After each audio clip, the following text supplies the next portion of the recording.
false accusation that Joe Biden is a racist. What's your response? I want to bring the conversation back to the broken criminal justice system that is disproportionately negatively impacting Black and brown people all across this country today.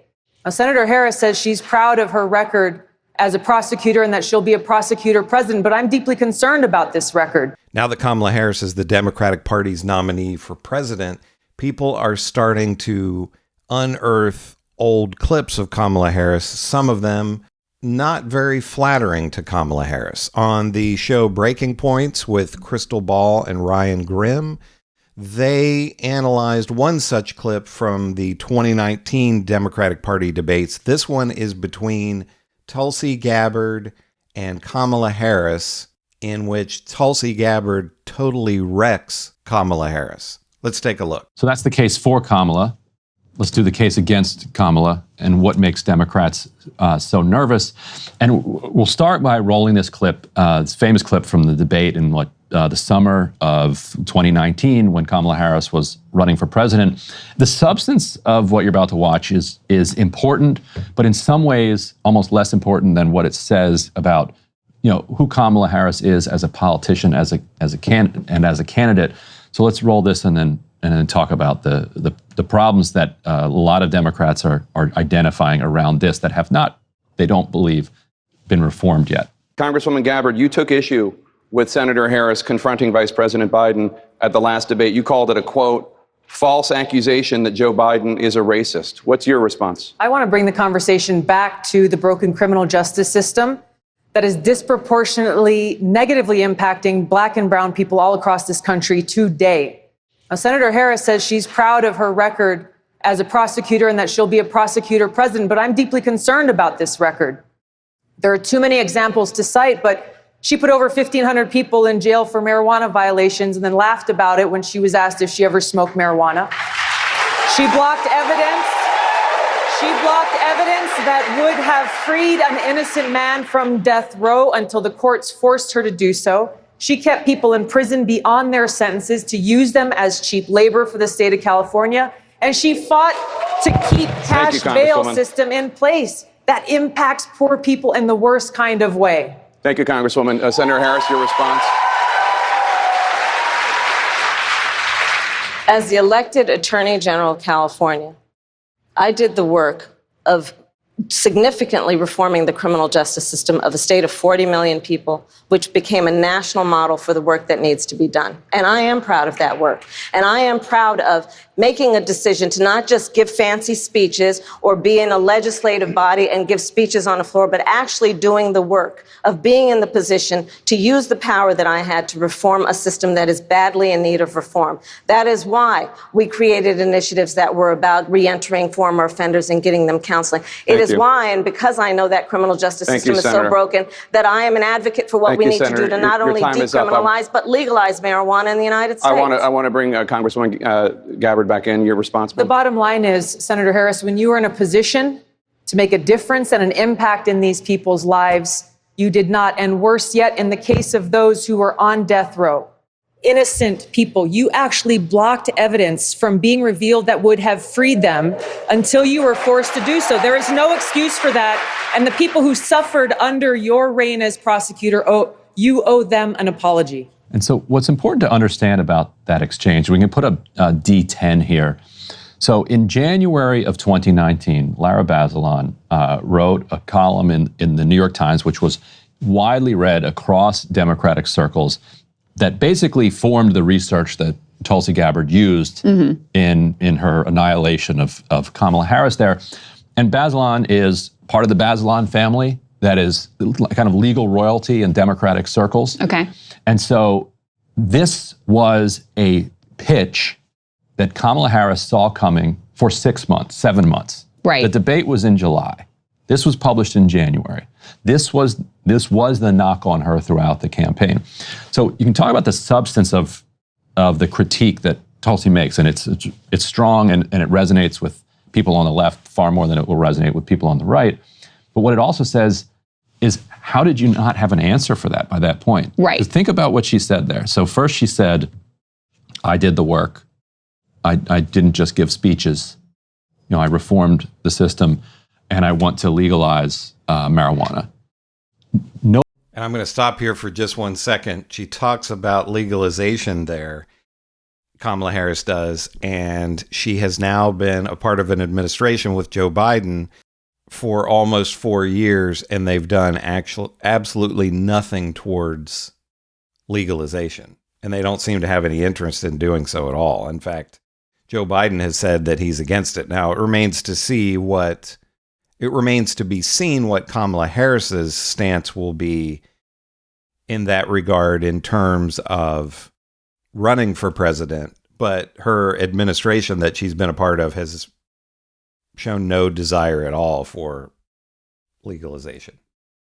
Nowhere in there is a single response to what Tulsi anything lays that out. Tulsi said, and then it enabled Tulsi to come back and just like finish her off with, okay, well, you didn't respond. Right. So how did you have nothing there? Yeah, that's the thing is Kamala Harris, my impression of her during 2020 is when she was prepared, like when she had her scripted lines ready to go, she was good at delivering them. And, you know, it actually makes sense with a prosecutor background. Like she's good in that role when she's the one leading the charge, when she's the one pushing the conversation. She's not as good when she's having to respond, when she's having to think on her feet.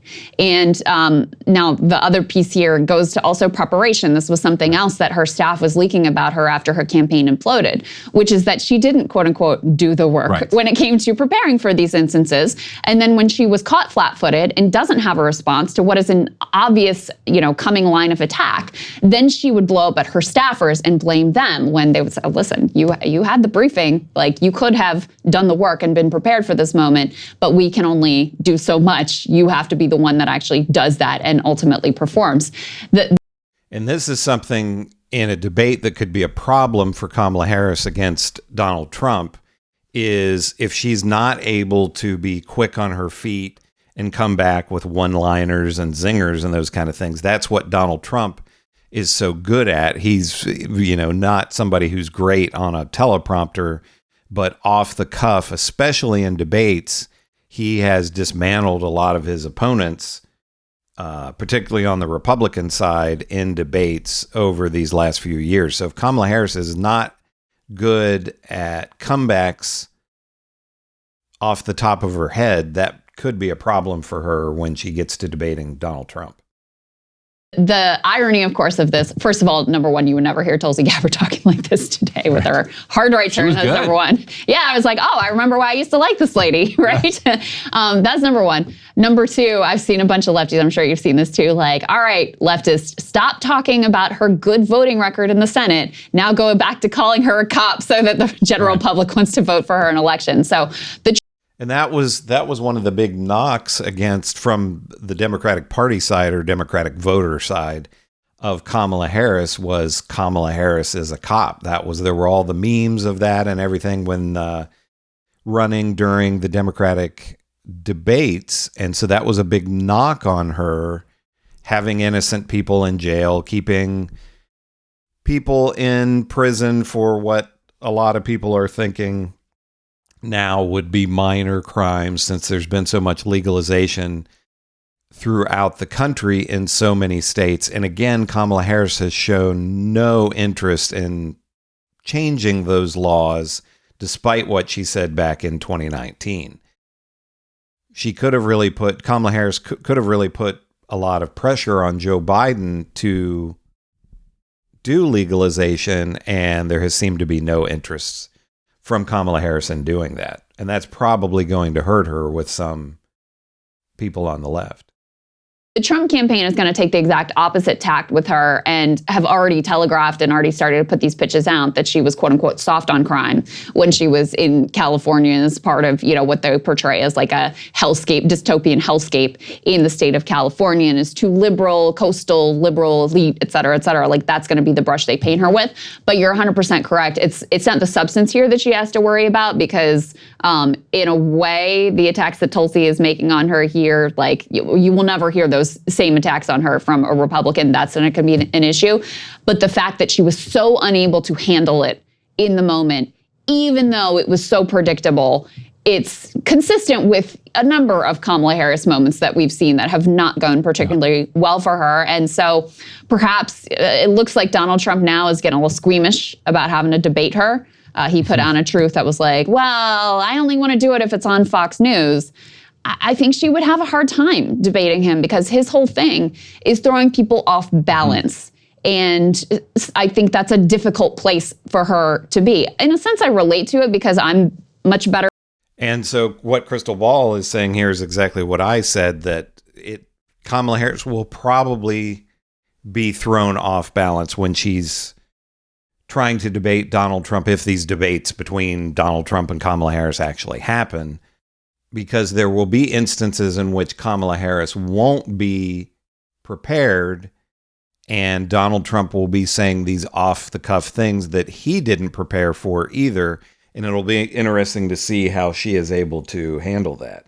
If she can't handle it any better than she handled it against Tulsi Gabbard, then she's going to be in big trouble in the debate, in the one debate the two of them are going to have together, Kamala Harris and Donald Trump. It'll be really interesting to see if Tulsi Gabbard reflects back on the debates that she had with Kamala Harris back in 2019. And it'll also be interesting to see if Kamala Harris's team is smart enough to learn from the mistakes that she made in debating Tulsi Gabbard, and if they'll be able to use that as preparation for her debate with Donald Trump. That would be a smart thing that Kamala Harris's team would do, because if she can't beat Tulsi Gabbard in a debate, she's not going to beat Donald Trump.